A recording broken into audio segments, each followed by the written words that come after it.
Well, here we are again, and not again, for the first time in our studio, high above beautiful West Reservoir in the beautiful Portage Lakes area. This is our new studio, so this is a new show we're starting, and this is going to be about the books that I've written over the years. I came to writing books because I was a pilot for many, many years, and after you wait so long for passengers in a lounge, and you drink all the 2-day-old coffee you can stand, you read all the magazines that are 3 years old about 4 times, then you sleep as much as you want, then you turn your hand to writing. So I thought, well, why not? I start writing about all the experiences I've had in World War II, during Korea, and afterwards when I started my own flying business, and ran into a bunch of characters along my journey through aviation. And as it stands right now, I started flying at the age of 13 at the Akron Municipal Airport. And at that time, so I can say I've been connected with aviation for about 77 years. And sometimes it seems like I'm going to keep trying it until I get it right. So meantime, I've compiled a lot of the experiences, and I spent a lot of time just talking. People asked, get me started. And I thought, why not put them down and share them with you folks out in TV land or YouTube land or wherever we can do it. So the one book, I'm going to show you some of them, just tell you a little bit about them. This is the Mound Street Tigers. And this book is a compilation really of, and it's fictionalized. Of course, I'm not known for adding a little bit of enthusiasm to my stories. I don't call it exaggerating, I call it adding enthusiasm. So this is a story of where I grew up in South Akron, which is an extremely tough neighborhood. And so it's a fictionalized account of that, and it tells a story of 4 boys, and really, it just goes right along many of the things. When I read the thing and reread it, and of course, my granddaughter Emily, who is now my videographer, she has typed a lot of this and a lot of the other book I have, which is coming out soon, I hope. But the Mound Street Tigers tells a story of 4 young boys. They're 13, 14 years old, and all the adventures they had in that tough area in South Akron, where some mob members came in and tried to organize, and the boys inadvertently and haphazardly foiled them without even thinking, and these guys finally had to leave town. They were so frustrated. And so once in Mound Street Tigers, and that is $4.95, and I'll pay the shipping. And it's a good read. You can call it a young adult novel for adults also. And it probably, for a lot of you older guys, older folks, will bring back memories of things that happened to you. All the goofy things that 14-year-old kids could do. Then the other one is called Schnutzy, the Little Hero. And Schnutzy was a little, okay, it's a, I'm going to have to ask Emily. Okay, give me the name again, the technical name for little Schnutzy here. Cavalier, King Charles, Spaniel, and a Poodle. Okay, and the book is a book about diversity. And this little guy is about so big, got a big bushy tail, his ears are that long, and he's got the most expressive eyes you've ever run into, even in people. So he's a guy that's, I took Emily into a pet store, and he was jumping up and down and greeting everybody, and he was no bigger than maybe a half pint of liquid. And she says, that's him. So we walked out with this guy, and this is his stage name, Schnutzy. And he's really named Alake, after a character in the Disney movie Madagascar. I got that right? Okay.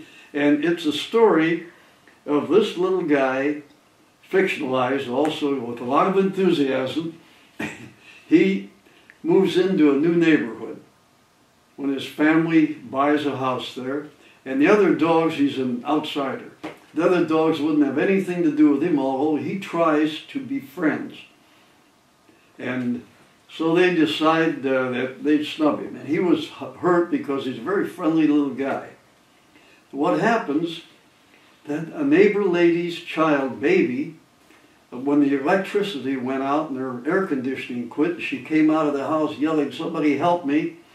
My baby's sick. She needs air conditioning." Well, Schnutzy, the hero, ran into the house, jumped up on the crib, and he started flapping his ears and waving his tail and creating a good breeze, kept the baby cool until the medics came.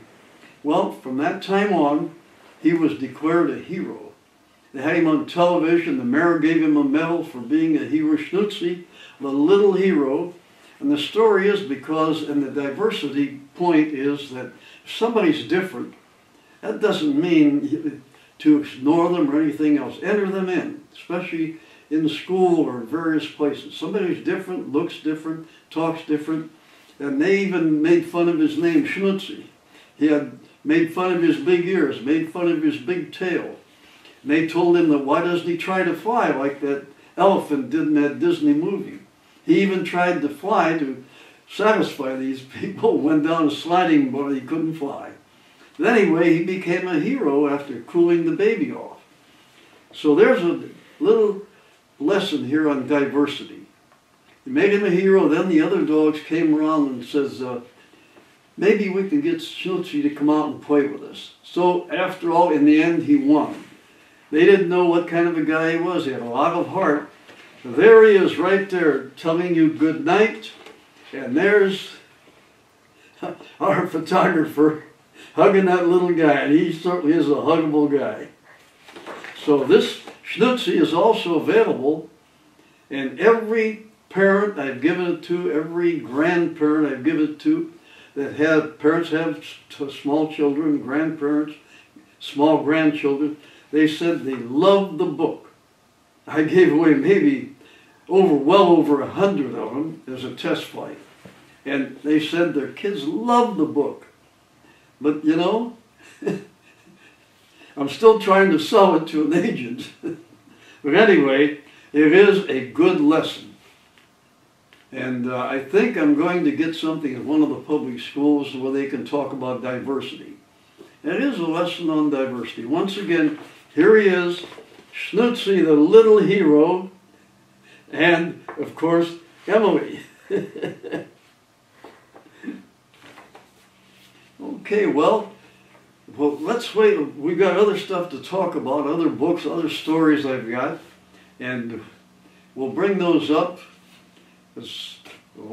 Every time we'll have books on stories, and on the new book I've got coming out, which is about done, and Emily and I have worked on that for many, many hours.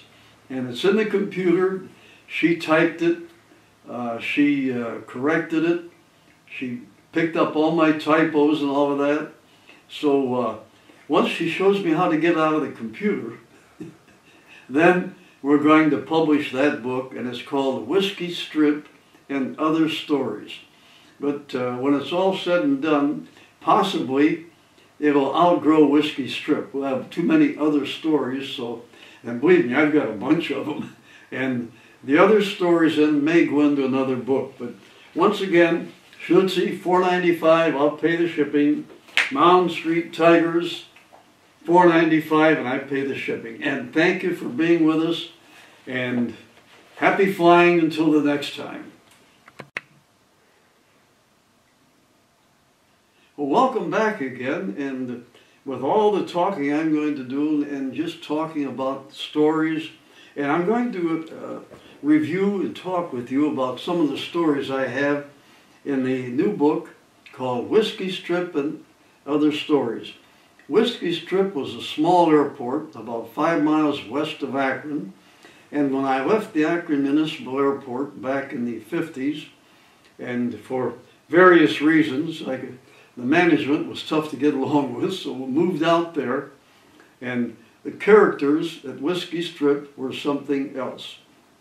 They have a 2,400-foot runway. There's a bar and restaurant off the end of the Route 21. Now the airport is still there, but not as an airport. It's now a driving range called Hickory Sticks. I drive by there every so often, kind of reliving the old memories, because they had a collection of characters flying out of there. And there, as I mentioned, there was a bar on the airport. And like in the FAA regulations, it's 8 hours bottle to throttle. Well, these characters out there, it was more like 15 minutes from the bottle to the throttle. Just about the time that they could stagger out of the bar room after getting half schnockered, go out and untie their airplane and go fly. But amazingly, their safety record from the old timers that had the airport before I moved out there said they had a good safety record. So I don't want that to get out, that maybe it's good you have a few belts and get half a snootful before flying. That's a no-no, never. Never 8 hours bottle to throttle. So beginning with the characters, we had one which I was also, because I flew out of Whiskey Strip, I was known as a character myself. But no booze, no whiskey before flying. I had a real firm thing about anybody working for me about hanging around in the bar before flying. But one night I had a strange experience. I was using an old Piper Apache. And that had, I think it was built in 1956. It had 150 horsepower engines, twin engine Apache. And I was out on a trip, dropped some freight off, and I came back, and it was after dark. Well, Whiskey Strip didn't have any modern conveniences like runway lights or anything like that. So if the weather was good, I would call my wife before departing, and she would bundle the kids into our old Chevy, drive out to the airport, and park at the end of the runway with her lights showing down the runway. I had landing lights. Of course, I had landing lights on the airplane, but they showed me the boundary. Those car lights showed me the boundary of the airport. And I was able to land, and everything was fine. But when I went out on a trip, and then the weather got bad, I had to go over to Akron Municipal Airport. And this one time, I was out in, I believe, in Kansas City or somewhere, called back, and I knew there's thunderstorms and raining real hard. And I always called my wife before coming back, and she would give me the weather report. Well, she said it rained all day and all night, and the field is wet. I said, well, that's no problem. I can handle that. She said, oh, the weather's good now. So, okay, well, meet me at the airport. So sure enough, I arrive out there, and she has the car lined up at the end of the runway, and I come in real low and slow, and there's a farmer's field just adjacent to the airport, almost abutting the runway, so there's a fence there. So you had to be careful coming in low because you didn't want to hit a cow. So I scoped the airport, no cows or horses out in my flight path. So I came in, I touched down, and then we had a wind shift, which is common in flying. But that was the wrong place for it to be common, because I was coming in, landing to the southeast, and the wind shifted around to behind me. And now, instead of landing at 60 or 70 miles an hour, I was scooting down the runway with about a 20, 25 mile an hour tailwind. Because you always land into the wind, that even slows you down. So there I was, scooting down there, and I was at the point of no return. I could not go around. And I became nothing more than a twin-engine airplane sled. I was slipping and sliding. I was going down the runway trying to get slowed up and stop. And I stopped at the end of the runway, and I veered off, and I went into a garden. There's a house at the side there, and it was owned, and the guy who lived there is a big husky truck driver. He didn't like pilots, he didn't like the airport. Long distance truck driver.